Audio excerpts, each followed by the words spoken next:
shoes. Everything she says is truth. If you don't know, now you know. All you ever gotta say is heard that, heard that, heard that, heard that, heard that, heard that. Look, all you ever gotta say. What's up, Heard That Nation, listening in the United States and around the world? You are listening to the Heard That with Marisa Tigney podcast. If you're watching on YouTube, hit the subscribe button. We love to have you be part of the know when all the videos drop and all the amazing content that's coming. And this one right here, I am so beyond excited to have her on the podcast. Her journey. I needed this book that we're going to talk about. I needed it a long time ago when I was doing speeches for when I was in the restaurant business and other venues. And it has come right on time, especially for the podcast that I have now started. And it's almost been a year. It's fast how 2021 is going, and we're almost in May. But Sally Lou Loveman is on the podcast today. She has spent a lifetime doing what she loves. At age 14, her mother invited her to a taping of the Mike Douglas Show. For those that remember, I do. It's an amazing show that was back in the day, where she spotted a woman on the set with a clipboard. In that moment, Sally Lou knew one day she would work in television too. She just had no idea it would be for a woman named Oprah Winfrey. Having entertained over 500,000 people from the Oprah Winfrey Show stage as the show's audience producer, Sally Lou brings her message of love to new audiences and empowers them to speak their story through her platform, Love Speaks. And when I tell you, ladies and gentlemen that are watching and those that are listening, you definitely want to watch, because I'm holding up a book that she wrote that's absolutely brilliant. It is a teaching memoir. It's called Speak, Love Your Story. Your audience is waiting. And I have all kinds of paper stuff, my mail, my pens, and everything else. I have read this from cover to cover. I'm reviewing it again because when a book is so good that you want to just go and have a refresher, this is one of the books that I highly recommend you not only getting, but those that are wanting to tell their story. You're going to fall in love with this book and what she wrote. Sally Lou, welcome to the Heard That podcast. Oh, I am so excited to be here. And just hearing you say, welcome to the Heard That podcast. I can't tell you how proud I am of you, because I remember, and I'm trying to go back in my brain, it was definitely pre-COVID, when we were discussing, maybe it was on Facebook, maybe it was on the Love Speaks Facebook group. I can't remember exactly the location, but I remember you saying, I want to do a podcast. And I said, what's stopping you? Like, do it. And I just remember having that conversation with you. And now here you are, you have sponsors, you're recording, you're in your fourth or third season, you said, starting your fourth season. And I think that is just an example. It's what I love. I write about these kind of things, but it's just an example for everyone listening to say, if you have a passion and you have an idea, what is stopping you? Yeah. You know, I mean, what is stopping you? Just do it. And if you can't afford to hire someone to do it for you, learn how to do it yourself. You clearly have. And if you can afford to do it, like write that book or launch that podcast or take that class that you know is going to give you more skills for the things that you want to do. So thank you for being brave and bold and speaking what you want and watching it happen. Wow, it's here. It's amazing. During this time last year, March 17th, St. Patrick's Day, I would have never imagined the fact that I would walk into my employer and we are told that this is going to be our last day, because it was starting to be the rise of the pandemic and the rise of COVID cases. And the next day, I go in and we're closing down the restaurant, putting the chairs up on the tables, doing the last inventory of, the bar and food and so forth. And never knew that still in 2021, that this would be going on. And it was basically all of us were on timeout, that we were told to have a seat, that we were told to stay home, be safe, mask up, social distance. And in that time, I had one of my books that I was writing. I got a visual, I do vision boards, but I also write down what I want to do. And in that book, and I did discuss it with you, and I think I did discuss it twice. It was once on Facebook. I mentioned it when you came into town, and it was the gala for Minnie's Food Pantry. We said it briefly in passing. It was that long ago? That long ago. And I shelved it, and I shelved doing this platform for so long until I was told to stay home, that you lost your job, and this is, the beginning stages of the new normal.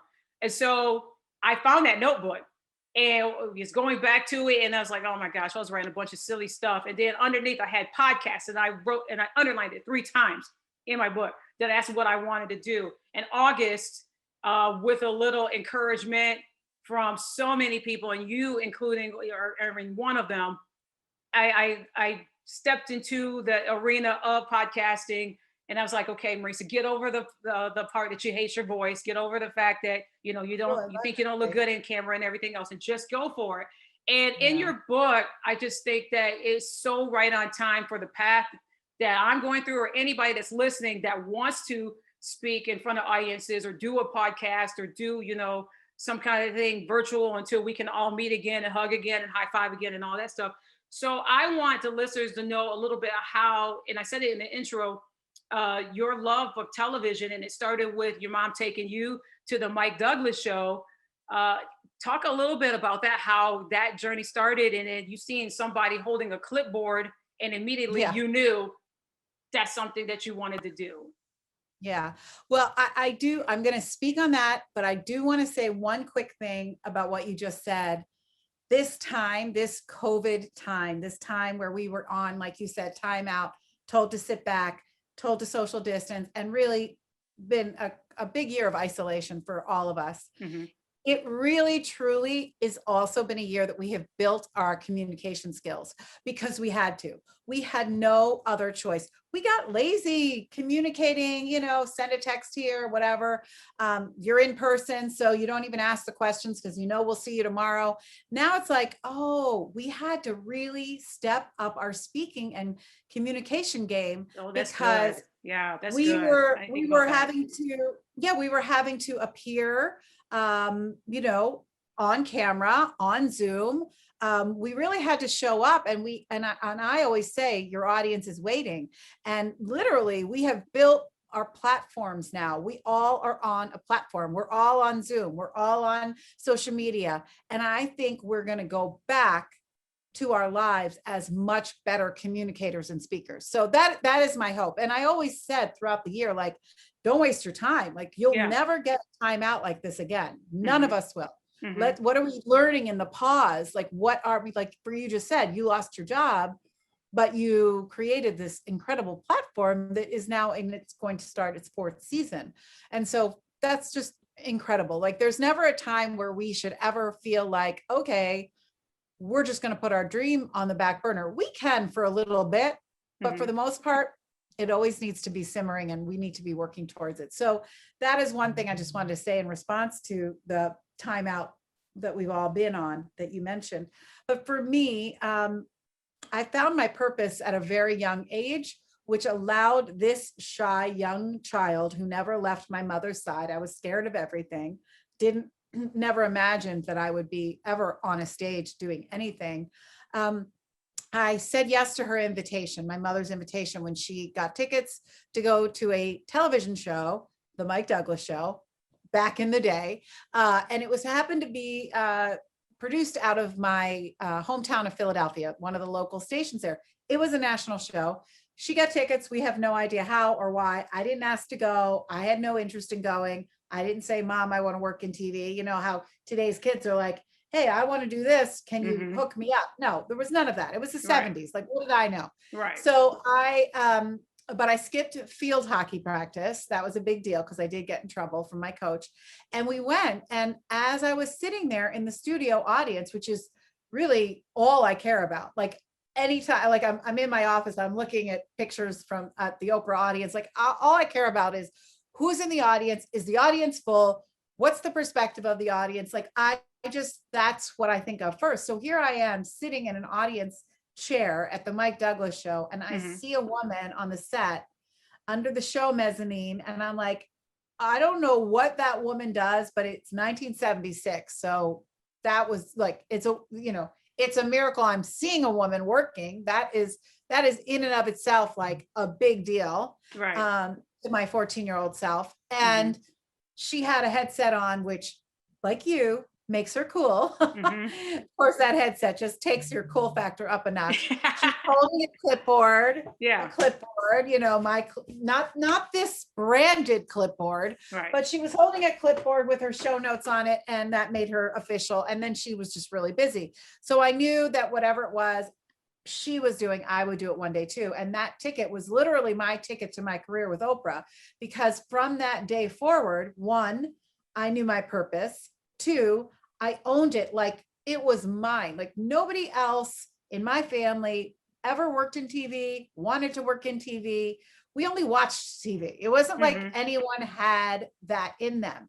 And so it was mine, and it made me different. It made me special, and it gave me confidence. And I always believe that when we are in our purpose, we have confidence and fear has no access. So I really loved that part of, for just the fact that I had a career with Oprah is wonderful, but just the very fact that I found something that I could own, that was mine, that I could just feel good about, was so important to me. And so then I continued to study and do internships. I went to a college that didn't offer any kind of broadcast journalism curriculum, but I took a semester in Washington to study that, and at another university, American University. And I learned while I was at NBC that summer of an internship in production for college graduates that was in Chicago. And so I applied. And the funny part of my story is that when I went back to my college that didn't have broadcast curriculum, I was a senior. I had learned about this internship in Chicago. I didn't know where Chicago was. I'm from Philadelphia. Where the hell is Chicago? To me, I couldn't tell you. I was never going anywhere past the East Coast border. But when I got back to school, I was still on the field hockey team. Now I was on in high school, but now I'm playing in college, but not well. Like I was not on varsity. So I'm playing field hockey, but there was an art center that was built on the campus when I was gone for the semester. So now all of a sudden Hollywood has arrived. Like we have an art center. And the first musical to ever be produced at our college was offered, and it was Chicago, the musical. And I'm like, what is with this Chicago? Like it's everywhere. So I tried out, quit the field hockey team, tried out, had no business being on that stage, didn't make the show, but I knew in that moment that I wanted to be on a stage one way or another. So I took an improv class, which would later serve me on a stage I had no idea I would be on in Chicago, the city, not the musical. So I got the internship in Chicago, and I moved to Chicago, and it was the same exact year Oprah moved to Chicago to host the local show, AM Chicago. And I was at the station where I had my internship. It was the PBS station here. And all I can say is the timing of it was divine, because I wanted to work on a talk show. And here I thought I'd be working in New York or Boston or Philadelphia. And I go to Chicago because I learned about this internship. And that was the same year Oprah moved to Chicago to host her local show, which 2 years later would go national. I interviewed with her 2 years later. I had met her because she'd been a guest on our local programming. It was lovely and wonderful and always has a compliment. And then I interviewed with her. I still have the interview suit. I posted it on Instagram this year. I can still fit into it, which was pretty. I remember that picture you posted. Yeah. Although it was an elastic waist. But anyway, she liked me. I liked her. What's not to like? But I didn't get the job. And a year later, I did. And so in 1987, I started working for Oprah as the audience coordinator. And I would one day go back again and become the audience producer, because my journey in television started in an audience seat, and I didn't ever want to leave that position. I always wanted to be the audience. That is such a beautiful and amazing journey, Sally Lou, because you talk about your shyness And I read that in your book. And then as I'm reading it, I'm going, okay, she's got the shyness and she didn't leave her mother's side and everything else. And then seeing your journey just broaden. And then you're in front of people, and I'm going, okay, a shy person. And I want people that, thinking that this is something that they want to go and do and speak to people and talk to people and have, an avenue of, podcasting or whatever they want to do. And they're like, well, I just don't feel comfortable. I just, feel shy and everything else. And to see you transform from a person that's completely shy to you're in front of an audience and you are an audience producer and you just getting people involved. And I like the part in the book where you talk about mingling with people and not just the audience itself, but like people that are waiting in line and getting to know them. But you also did that with the guests that she had on, whether they were just guests that had a story or famous guests that had a story. Right. Talk about that, because that was a part that that's one of my bookmarks in here that I, was reading over and over again. Not only did you mingle, but you had a connectivity to the people that you were, mingling with. And that's one of the reasons why I wrote the book, because I know that speaking in public is the number one fear people have. And I found through my own work the secret to unlocking that fear. And that is simply by getting to know your audience before you speak. So for me, here I was ushering in all of the audience members into the studio along with my team, checking them in, talking to them in line, making connections. We were doing it even before they arrived in the studio. And by the time I got the job done, which was my purpose, working in TV, by the time I got my job done and had to get on the stage to actually do the warm-up for the audience pre-show warm-up for the show, I wasn't scared because they were my friends. They were my family. So if you are terrified to speak, first of all, talk to your audience before you speak, because then you get to know them. It's literally like your own warm-up. Never go on the stage cold. You got to, look at the people that do it for a living, Broadway and actors. You can't take a stage cold. You've got to get warmed up. And for me, the audience load for the Oprah Winfrey Show was my warm-up for my warm-up. And I just, when you speak to people, I'm about to do a keynote that I was asked to do last year that obviously got canceled, and it's in person in June. I'm so excited.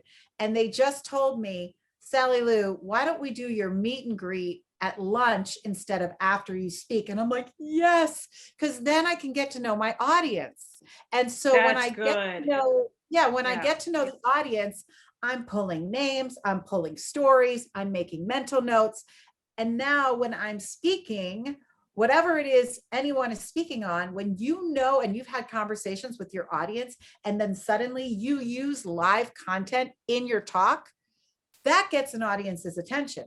Now they're thinking, wow, she really knows us. She sees me. She hears me. I'm important. Then say a name like, hey, Marisa, when you mentioned that, it's like, oh my goodness, you catch, all of a sudden they wake up, they lean in, they're connected, and everybody else is wondering, is she going to talk about me?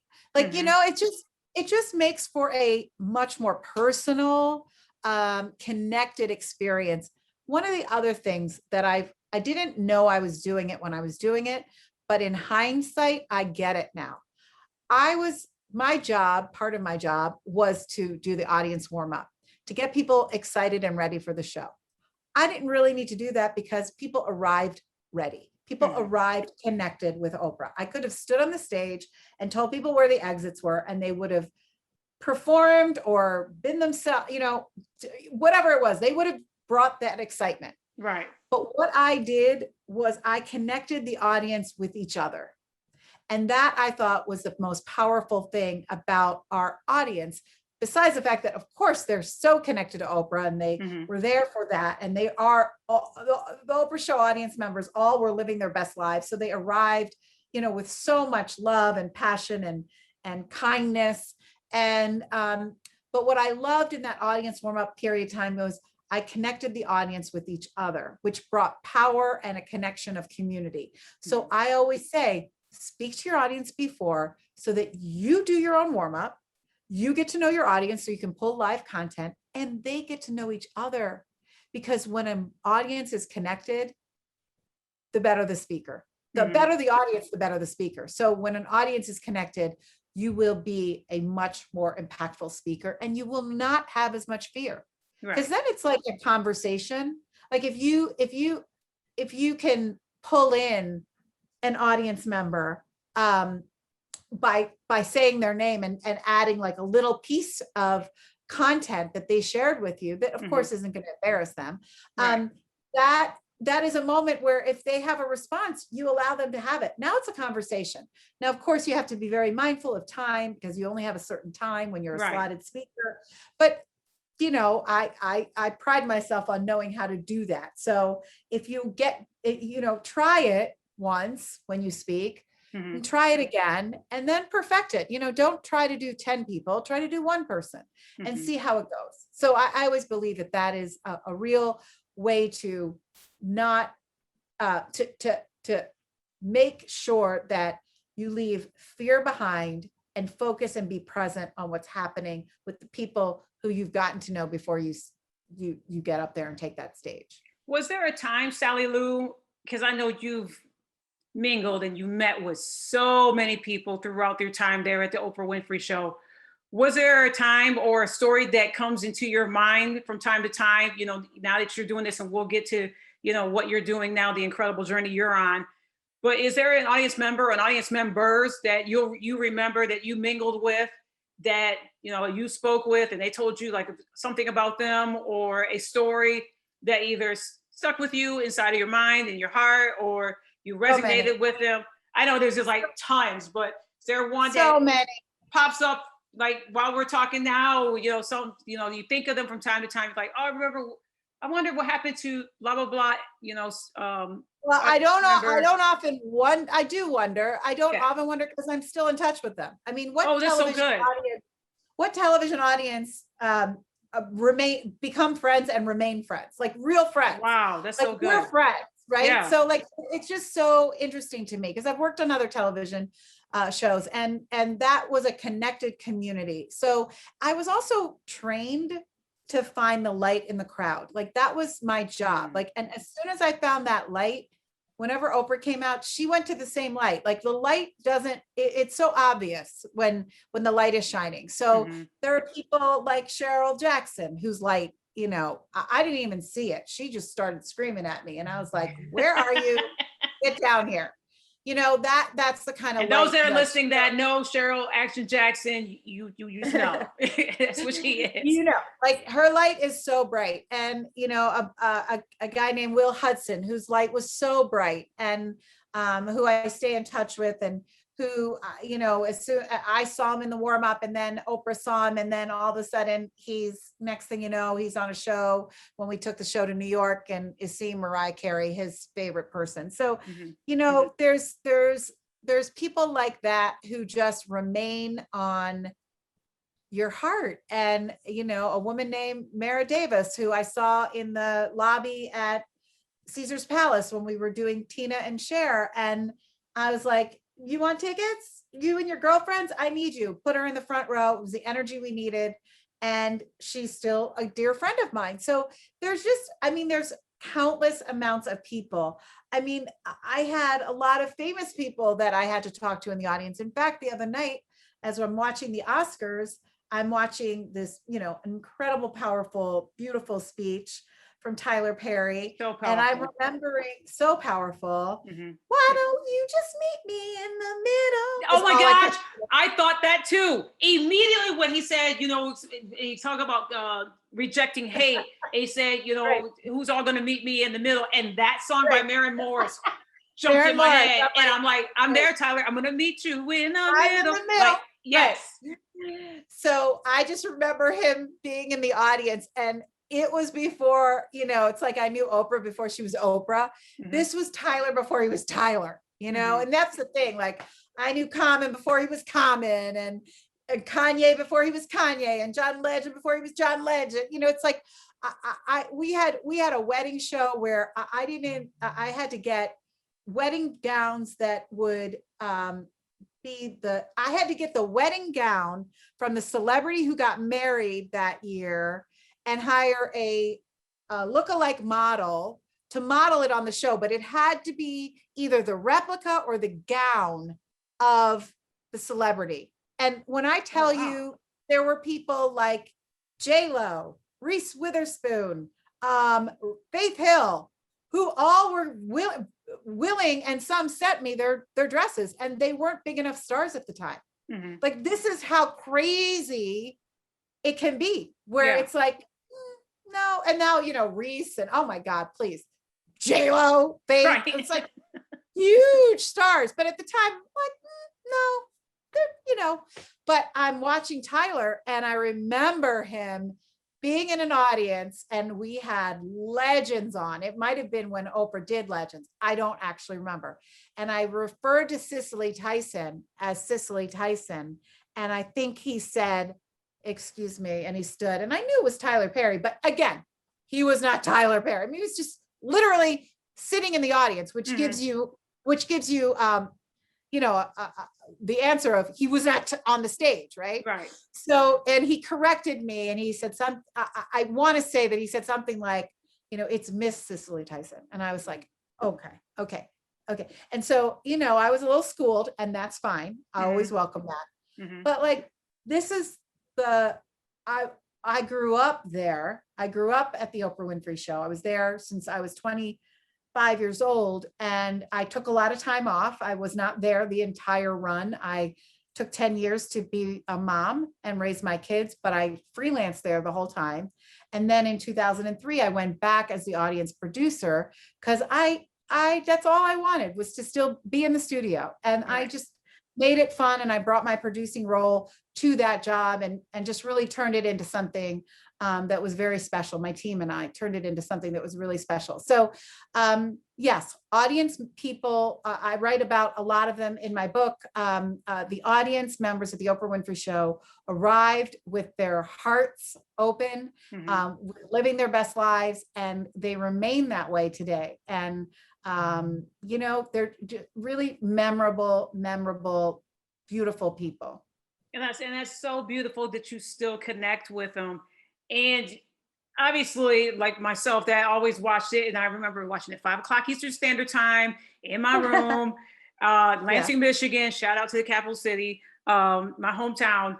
And then the announcement comes that it would be the final season of Oprah's show, and I am panicking. I'm going, well, what am I going to do at 5:00 Eastern Standard Time? Because that's going to be a void for me and everybody else. And I promise you, like, we had therapy session groups in my neighborhood because Oprah's show was ending. And so for you, knowing that, this wasn't going to go forever, and she's got, plans of what she wanted to do, and so thankful she, took that risk on herself and bet on herself and went beyond the show and given us 25 years of just so much amazing memories, and you being a part of it. Knowing that the show was ending, Sally Lou, did you already have what you were going to do next set up? No. Or, when the show ended, you're like, okay, the lights go off, lights dim, the stage is dim, nobody's in their seats. Now what? Yeah. No, I had no idea. And by the way, all TV producers see everything as a montage, and like that closing scene, that like Mary Tyler Moore, our last show, where they're all in that circle, like that, we all see it that way. So we were all looking at our life there as, it was ending, and it was sad. But a couple things. One, I had no plan. I did stay 2.5, 3 years with the show, the show was over, with the company. So we were doing audience work for OWN, the network. And so that was great. And then, but what happened was I had a very large dental surgery that I'd been putting off. And I had it like the August after the show ended in May. So I'm in that dental surgery, and I've since had 11 more, which is a whole other story. As a speaker, I literally was launching my speaking business and I was like having teeth removed. It was like, I'm sorry, isn't that the first thing a speaker should have? Is teeth? Wow. It was crazy. Anyway, I continue to have that problem, but that's another story. Anyway, so I'm having my first surgery and I am, for the very first time in my life, quiet. And I'm like, and I don't know, it's really the whole thing of going inward.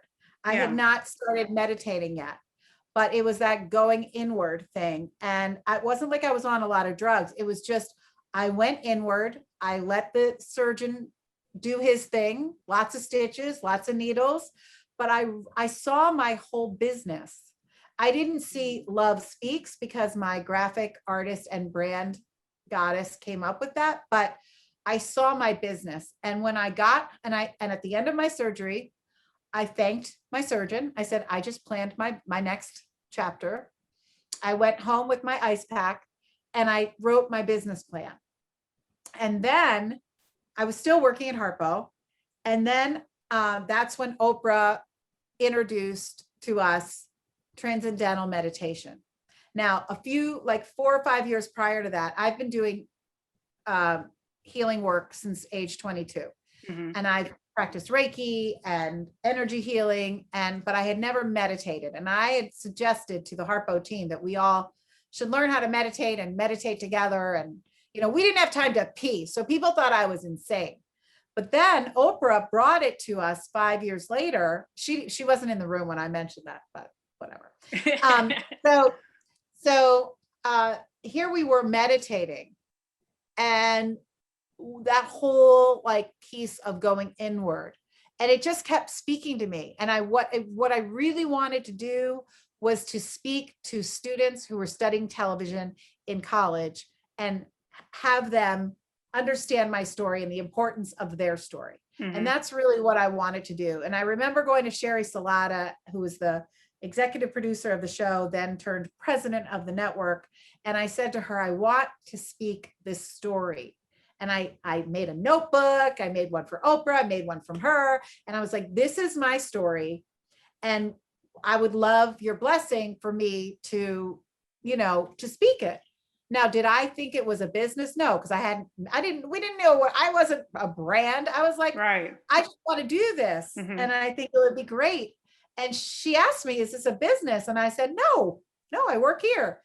But when I stopped working there, because my audience job was obsolete, there was no more audience work to do. I had the great honor of being asked to work on the marketing team, which I did. I sucked at it. I didn't like it. I had no business working there. So I left, and then it became a business. And then I met with graphic artists and brand, and I learned all this. What is a URL? Had no idea, like crazy stuff. And so I look back on it, like I knew I wanted to tell my story, and I knew I wanted my story to impact others, to help them tell their story. And then I realized I can really help people get over their fear of speaking. And what happened was I got my first gig, and it wasn't like a keynote. It was, I was asked by a producer friend of mine who knew my work to MC an event at the restaurant show, my friend Lindsay. And she asked me to do it. And it's a 4-day event. And by the 4th day, there were people lined up. Now they would line up to get books signed by the chef, because it was it was celebrity chefs. But my job was to MC, so connect the audience to the chef and answer host the Q&A piece. Yeah. And all of a sudden these people are standing, and I'm thinking, well, what? I'm looking behind me. I'm like, what are you lined up for? They were lined up to talk to me. And I was like, what? Wow. I realized it had to blow you away. It did. I realized in that moment that it didn't have to be on the Oprah stage for my talent to work. I could be on any stage, and my talent is connecting with an audience, and connecting that audience with each other, and connecting that audience to a brand. That's what I do. Hard to get hired to do that, because it's not like I can go online and say, this is what I do. So it's my own business, and it's different every day. And some days are bigger and better than others. And some days I'm thinking I gotta close shop. This isn't really working. It works because I love everything, Right. but it's hard to make a living doing it. So especially, I wrote my book and then COVID hit. So it was like I was on a roll and then I wasn't. So it's a lot of ups and downs. I have to do a lot of self-talk. I had to reread my own book many times, as you are doing. Yes. It's a great resource for people. And the thing about the book is that each chapter has a lesson. And that lesson is for me to share with the reader, but it's also allows for the reader to explore their own piece of their story within the lesson. So it is the book is participatory, which is the way my business always is. It's participatory. I absolutely love that, because as you were saying that, and then I'm reflecting through the chapters, because I'm going through this book again, just a refresher for myself and a reminder of myself of, okay, you are doing this podcast, you're speaking to people, you are hearing their story. What's the purpose of it? Why are you doing it? What is you stepping into this arena? What is your takeaway? And I like that in each of these chapters, you're not asking the same questions over and over again. You're giving a story, you're talking about you, and then you're talking about a particular individual and people. And another thing too, I love the connections you made throughout the people that you've met through this journey, whether it be, while you were on, working at Harpo, on the Oprah Winfrey Show, after you left Harpo, and then, when you're in the dentist chair and your whole business plan comes through. I love the people that you've met throughout. Like, I feel like I've met them too. Like, you take the reader along the ride with you when you're meeting these people. And they're all different kinds of people. They're either, they have a corporate job, or they walked away from the corporate job and started their own business, or they're teachers, they're yoga instructors, they're leaders, they have their own business and everything else. And I love that majority of people that you have in this book, they're empowering business, big time, amazing women. And women. A lot of my focus is women. There are some dudes that I talk about, but my favorite thing to do is to connect women with each other and let them. I was getting ready to say that too. I like the connectivity.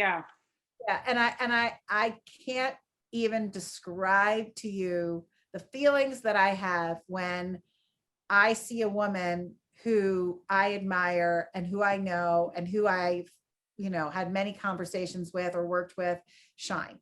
And so, like, for me, when you started your podcast, I was as excited for you as you might have been for yourself. Like, I love when other women shine, because it just reminds me that we're all capable of this. We all can do it.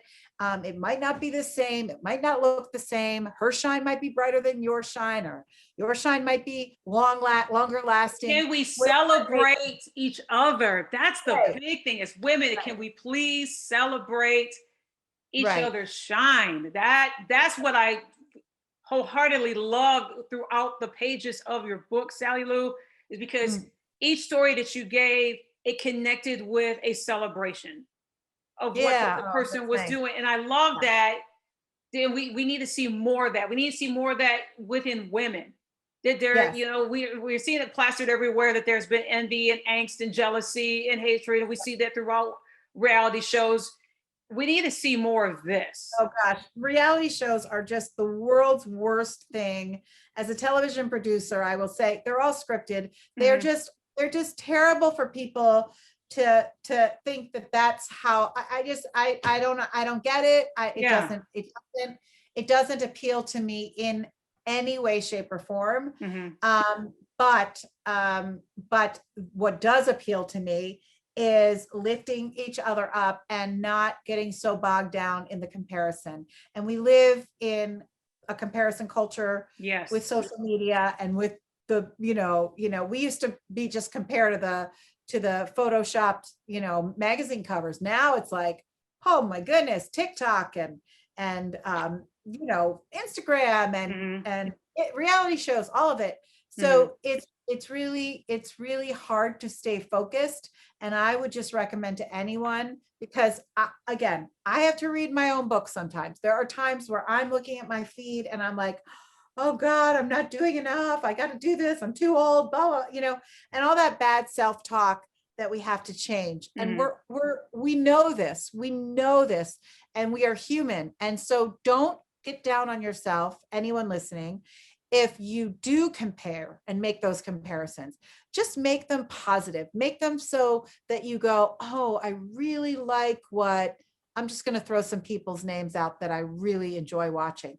Shelley, Cheryl, Barry, some women that really, Val, I really like what another Val, what they're doing. God, I'm not doing enough. Well, you know what?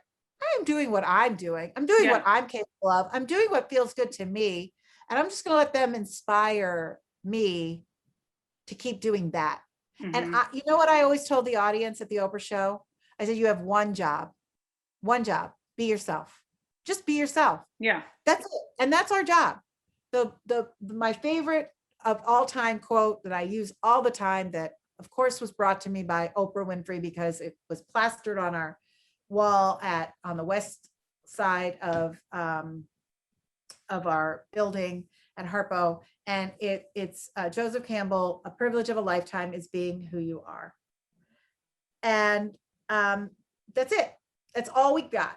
So you're always going to do something different than somebody else. And that different could be better, could be worse. Why even bother about putting that value on it? Just do you. Just do you. Be who you are. It's your gift. It is truly, I was mentoring someone on a call just before I talked to you, a young girl whose older sister went to a college where I spoke. And I remember her so well, because as soon as I started speaking to her, because I like to engage the audience and include them in my talk, which reduces fear, she started to blush. And I might have embarrassed her. I didn't mean to embarrass her. I immediately said, I love that you show your feelings on your face. That's so beautiful. And she probably hated that, if you're a blusher, you don't want to be noticed for blushing. Yeah. But like I said to her, you are showing your feelings. That is that's you. Embrace it, So it's like, even if we think that there are negative things that we do, you can always figure out a way to make it uniquely yours, which ends up being positive. That is so key.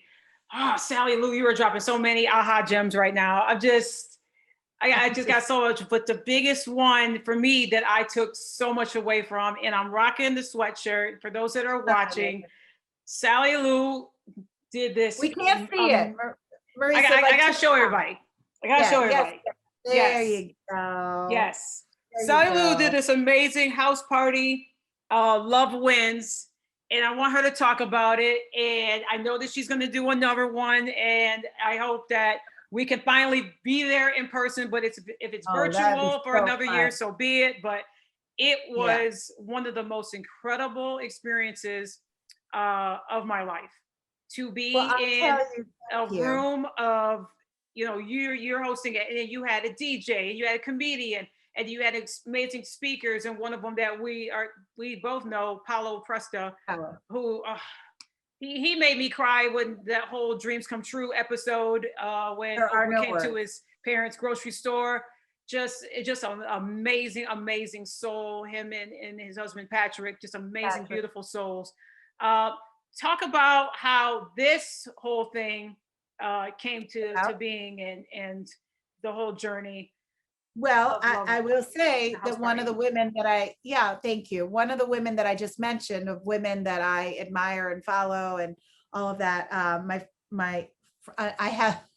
have another friend named Cheryl Jackson. Now you're laughing because this is funny, because the other Cheryl Jackson, who I greatly admire and follow.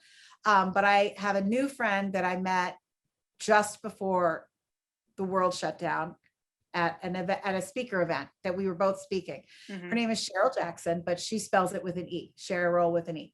And she had a virtual event, at some point in the fall that I attended, and it was a full day event. And I had the best freaking time. I had the best time. And I thought to myself, I want to do that. I don't know what it looks like, but I want to have my own event with my own community. Right. And she inspired me. So I did it my way. It wasn't at all like hers, but I loved every minute of hers. And so I decided from the minute, this was after I had gotten COVID, but I got COVID early on in March, and I was very, very sick for a long time. And during the time that I was sick, I was still doing Zoom calls with people like Cheryl, like Shelly, like Paolo, a lot of people who are in my community. And I was doing Zoom calls for social, but I was really doing Zoom calls for me. I was still in isolation. I was still sick, but there were periods of time in the day that I felt okay. It was night that I got really sick. It was the best medicine besides D Nice's lives and Devon Franklin's lives. Those Devon Franklin's lives and D Nice's quarantine Club time. Quarantine. Club Quarantine. Because it came on. He started Club Quarantine the day that I was laid off. And I tuned in that night. And there you go. That's on my list. Hopefully, I've already put it out to the universe. I want to, have him on the podcast. So hopefully he listens to this and wants to join. Well, but yeah. I love him with all my heart and soul. It's like people have no idea the impact that they have on others. And that is why I say we all have a platform. And D Nice was as talented as he was 10 years ago as he is today, but he didn't have a platform, and it was the right time at the right place. And there we go. We see what he can do. And he brought us together. I couldn't sleep. I couldn't breathe. But I listened to his lives, and I was so happy. And then I'd like see people I knew. I saw you, my friend Freddie. I'm like, yay. And it felt like, connection. And so during my COVID time of being isolated, I really reached out to people to have those conversations. It wasn't just call a friend. It was like, let's really talk. And so as the year was moving on, I was really lonely for these conversations and these feelings. And so, I'd have one here, one there. I was like, I want to do this on a platform. So especially I was inspired, like I said, with Cheryl Jackson with an E, her event. So I was so, of course, completely and utterly, wrapped up in the election, as we all were. And I thought to myself, if the election goes the way we want it to, I'm going to have a freaking party. And I couldn't have this party if the election went the other way. I knew that. So I got with my team and I said, what can we do? Oh, and then another friend of mine, Jenna, came to me. She took a speaker workshop of mine, and she came to me and she said, I want you to know about this platform, Hop In. And I think you'd be great on it. I think you should have an event on it. I'm like, oh, it's too complicated. I'll just do Zoom. And she basically said, I'll do it for you. She's a Pilates influencer. And she's like, she did it for me. And so we got the platform, and then I was like, I'm going to start producing this. And I started making my feelers without knowing about the election, of course. And I knew immediately that we needed a woman DJ. I knew immediately that I wanted Paolo to do the keynote. I knew immediately the women I wanted on the leadership panel. I knew immediately that my friend Itika needed to be highlighted for literally getting it all in 2020. Black-owned business owner who literally got, boyfriend proposed to, business boomed, and she at 40 is having a baby. Never thought she'd have a baby, had a baby. She has a baby, Noah. And knew I wanted to have a comedian because laughing was what got us all through this. And what I didn't know is that we would do a mural live with an artist friend who I also met in 2020, Heather Gentile Collins, and she and Shannon Booth, who is another woman I met in 2020. Women I admire on Instagram that live in Chicago. We got together for coffee and they're like good friends of mine now. I'm so excited. And I don't need friends. I've got plenty, but how cool is it to meet people who you connect with and just like, wow, I have room in my life for you because you are awesome. So that's Heather and Shannon, and they both have amazing platforms. Shannon's is House of Shan. It's a love brand. It's my favorite love brand. So I knew I wanted to feature her as a vendor. And then Heather was like, hey, I'll paint a mural live and we'll donate it back to, or maybe it was Shannon. I don't even remember now, but they both had this, we had a call and they're like, we'll donate it back to the organization that you're giving a portion of the ticket sales to, which is called My Block, My Hood, My City, which takes children from underserved Chicago public schools to go out into the world and see the world and do field trips to know that there's more than just their block, but also to make their block the best that it can be, to, you know, to gorgeous mural that she painted too. Oh my goodness. Gorgeous. And we just delivered it and we found the perfect spot for it in their center where all the kids come for after school stuff. And if one kid looks at it and says, damn right, love wins, I'm happy. Like, you know what? It just inspires adults, inspires. And she used maps of where everybody from the Love Wins house party attendees came from, as well as maps from the Chicago neighborhood where my block is, and showing that we are all, you know, we may all live on different blocks, but we are all on the same block when it comes to. We're all connected. Yes. We're all connected. So I think that they just took that to the next level, and I welcome ideas. I love collaborating with smart people and brilliant people and creative people. And so that's what the Love Wins house party was. It was a time for us to just give ourselves 2.5 hours to really just remind ourselves that love wins, remind ourselves that our stories are powerful, remind ourselves to give back and to laugh and to dance and to dance and to dance and to keep dancing. That's the part I loved. I loved the dancing. I loved hearing the stories. But the big part that I thought that was genius of what you did is the hop in of you had no idea who you were going to meet. So we had this break for those that are listening. So we had this break and it was set up to where you would, and correct me if I'm wrong, Sally Lou, not log off, but you would click onto somewhere where you would be. Time limit. Yeah, it was a time limit where you were meeting somebody that was also attending this house party. It was like speed dating. Yeah, it was kind of like speed dating, but it was like speed friendships. And totally. The people that I met, the first person that I had was Sally Lou. And then I had your mom. Oh my God. My mom, I don't know how my mom got on because we don't even know amazing. She was absolutely so much fun to talk to for that moment. And then I connected with 3 or 4 other people. And I tell you what, I didn't want it to end because I know, and we just kept talking and we were talking about ideas and we were talking about what we took away from so far the halfway point of the house party and you know, your energy and everything else. I mean, every person that I spoke with, you just felt their energy and gratitude of attending what you brought us all together for. Thank you. And that to me was the selling point of why I chose this platform. And the platform, you know, I think we were all zoomed out anyway. It was a little complicated. It was very techy. You had to sort of like get your ticket, then you had to get the link. And then it was like, we had to really, it was like back to the Oprah Show days where you were cross-checking the reference list and you're like, have you gotten your live link yet? Have you registered? Have you? And it was a lot of hand-holding. And I got frustrated with it, but I want to do it again, just for the very fact of the networking button. Jenna, who produced it for me, said it's like crack.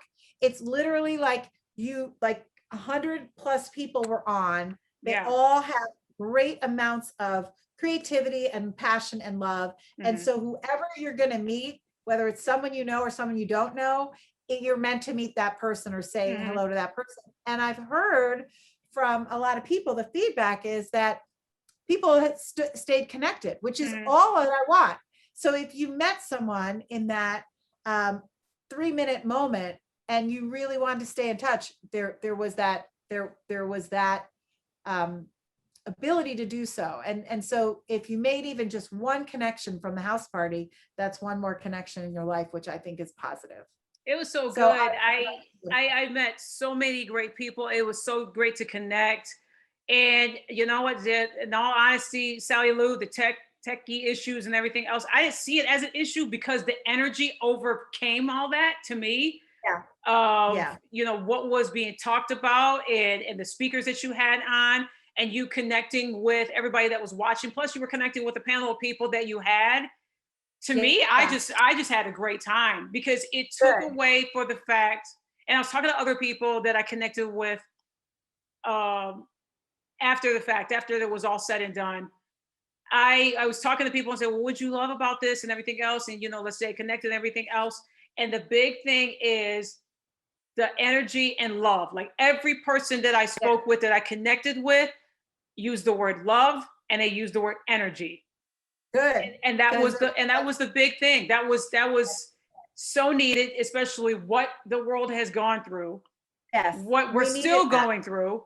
We needed that. And it was good to have a 2.5 hour break away from chaos.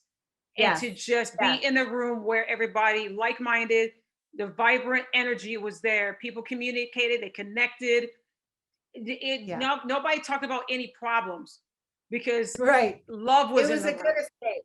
It was a good escape. And the thing about it is that in the end, we all just need to remind ourselves that we can have our little love party whenever we want. Like I had so much fun that week, dancing.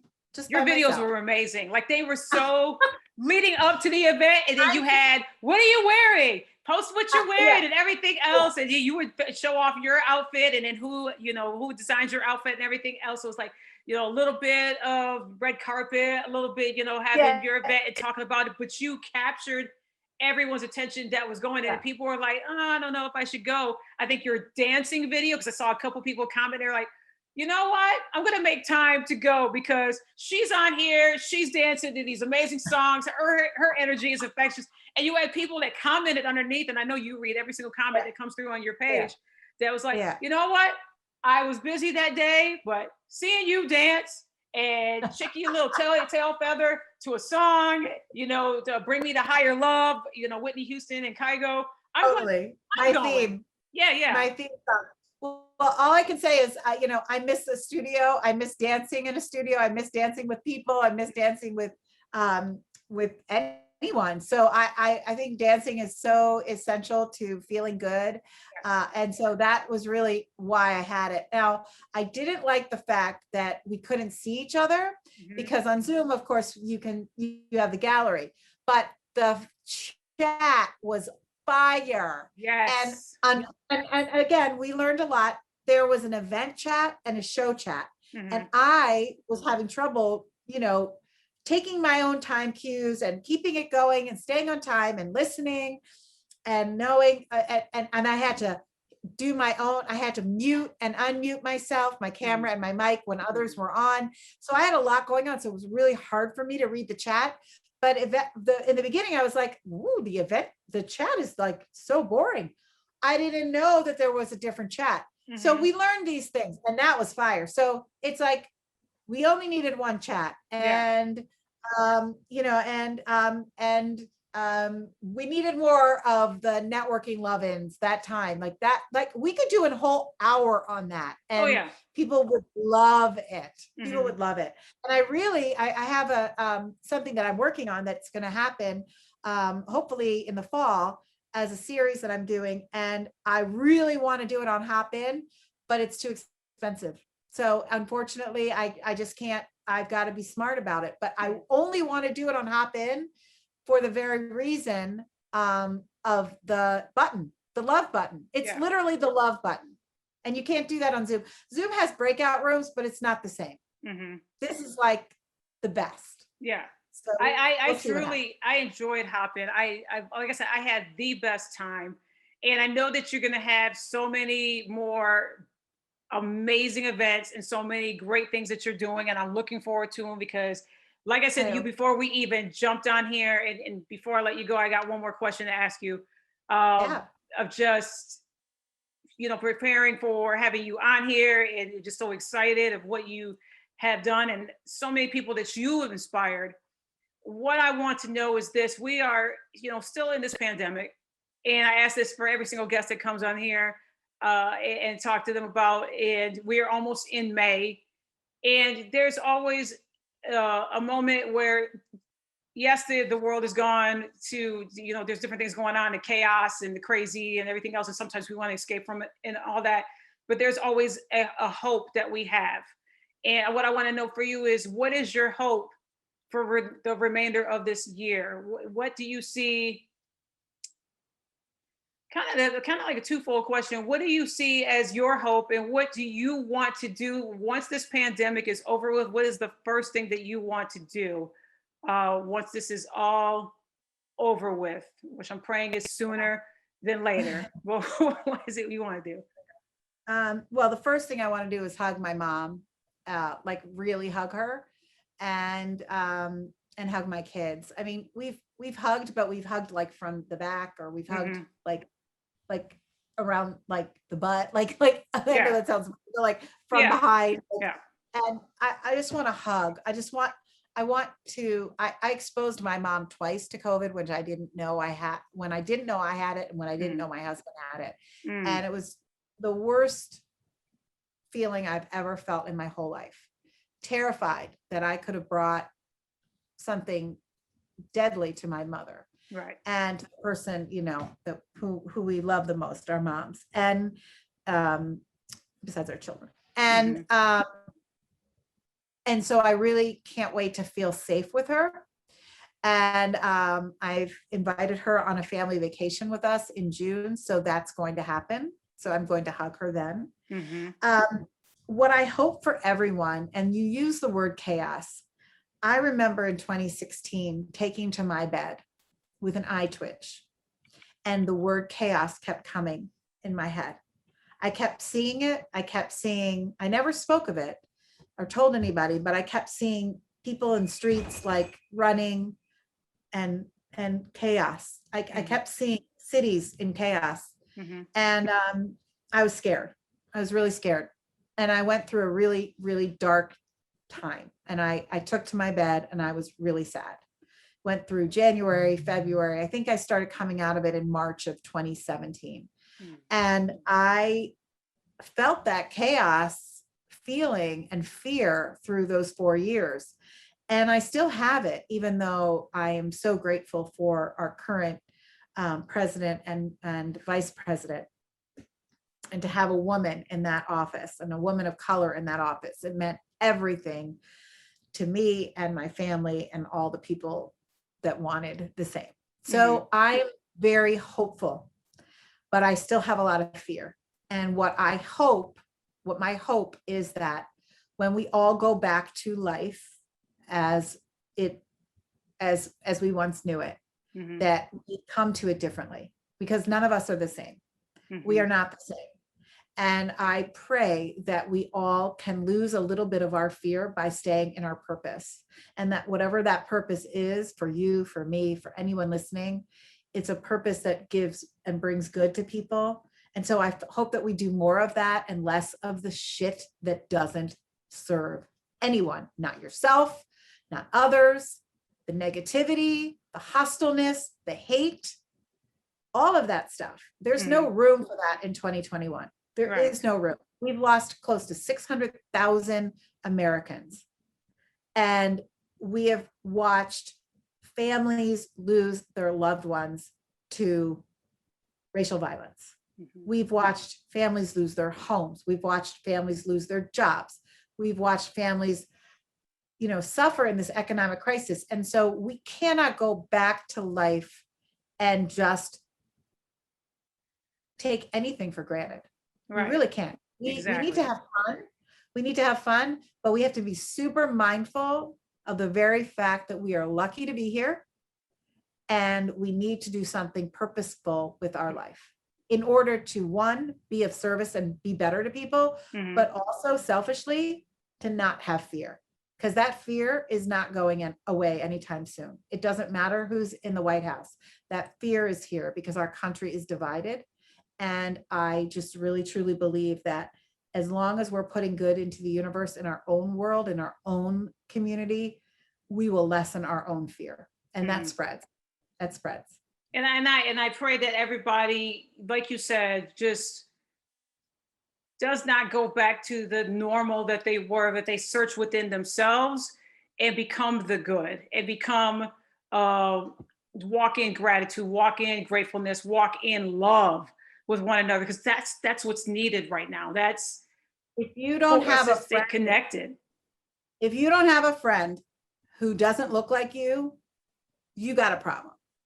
So I'm telling you, anyone listening, if you don't have a friend who doesn't look like you, that needs to be a very strong priority for you in 2021, to reach out to someone who does not look like you or think like you and create a relationship with a person can teach you things that you don't know. Simple. Yeah. I mean, if you look at your circle and your circle looks like you, you're doing something wrong. You're doing something wrong. Figure it out.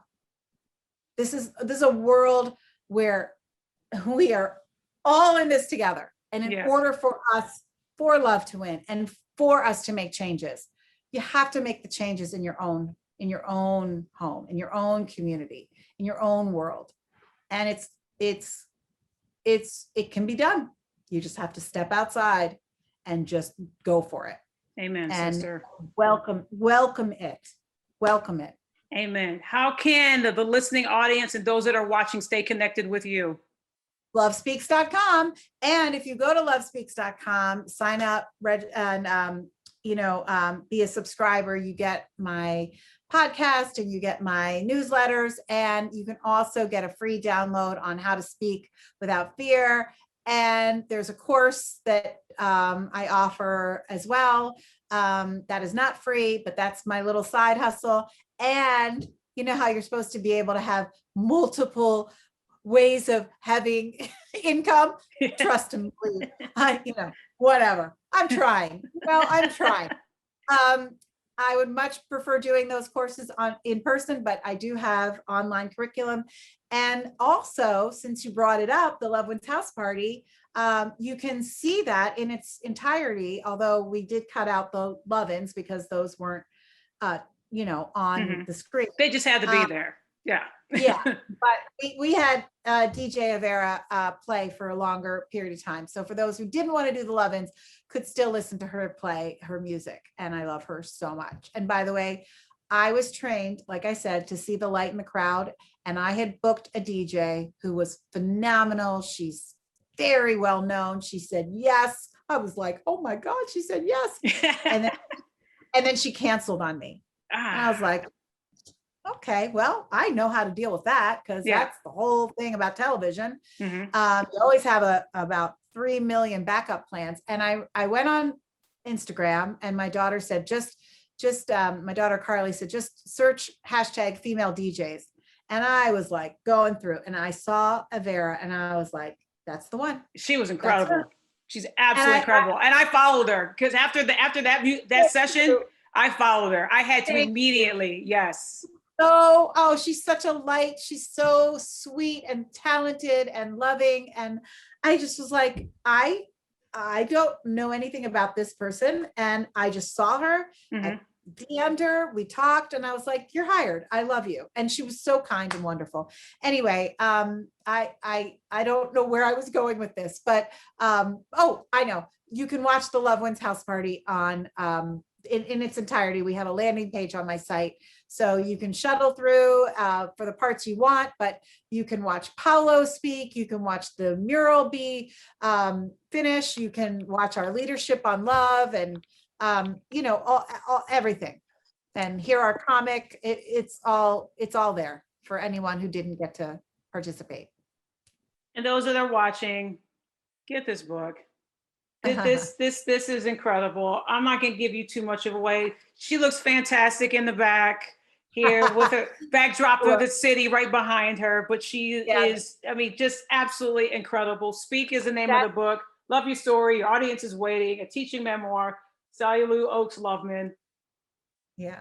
Get this book. The book was art directed by my god sister and dear friend Amy McCarter, whose father worked in television, and I did work for him, and it was a phenomenal experience. And she is a wonderfully gifted brand and graphic artist, designer, phenomenal.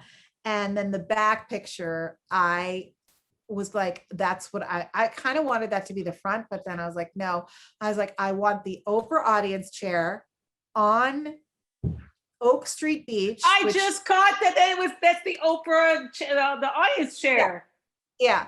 One day when they were cleaning out the studio, my friend Angelo just like put that chair in my car. Fantastic. I was like, oh my God. So I have that chair, and it's the Oprah audience chair, and it's at the perfect spot on Oak Street Beach. And Oak Street Beach, because of my name, Oaks, is very it's like my childhood when I was living here in Chicago in my 20s. We spent a lot of time at Oak Street Beach, and there's that one spot that just shows that beautiful city. And I was in my Derek Lamb suit. It was 102. I got stung by a bee because I was walking barefoot. My husband, who had just had his knee replaced, lugged that chair to that spot. Jules and Allie were there, who are on my team, and Jules took the photo, and it's my favorite. It was like, and then I stood, and then I did a headstand on it because I'm like, why not? Right. And I love the photos you have in this book. So people, you need to go get this book, please order it. Follow Sally Lou, follow her. Just an absolute delight. A privilege, a pleasure, you are a delight, Marisa. Thank you for all the work that you do in Texas, when you are serving with Cheryl Jackson. Thank you for the stories that you bring on your podcast. Thank you for the lives that you're changing. And I'm so glad to know you and to call you friend. Thank you. Thank you so much. You're not getting me to cry on my show. Not happening. Thank you so much, Heard That Nation, for listening and watching. Make sure you hit subscribe and follow my friend Sally Lou. And as I always end the show, take care, stay safe.